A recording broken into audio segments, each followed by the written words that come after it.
Joseph Laurel. You know when your friends make a reference to something and you just don't get it? Well, in 1930, FR Leavis published a book called Mass Civilization and Minority Culture.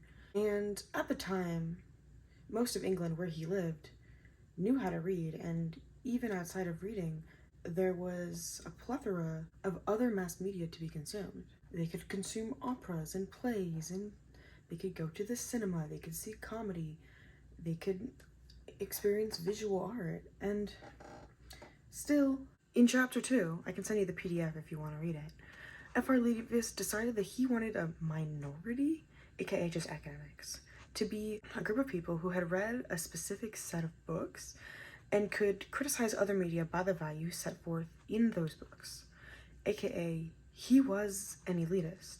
And he was an elitist who wanted to stay elite so badly that he wanted there to be a list of books he could consume so that he wouldn't look stupid in front of the other elites.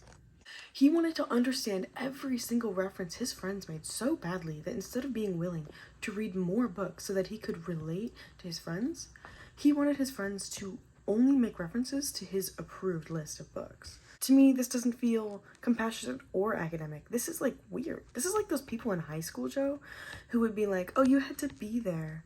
When in fact, it was a really simple joke. You did not have to be there. Jessica just tripped in front of her crush, and it wasn't that funny, actually. What I'm saying is that Leavis was more of an elitist than he was willing to be a compassionate friend, and he was certainly more of an elitist than he was an academic in pursuit of knowledge. My point here being that because I value compassion so highly, I think that in this case, to be a good friend, when your bestie just doesn't get a reference, you can say to them, oh, you haven't seen Shrek? You can borrow my DVD. So Joe, in the spirit of this, I want to take you back to a time when we used to include like other media in our videos, like a song recommendation or a movie recommendation, or in some cases even like a meme.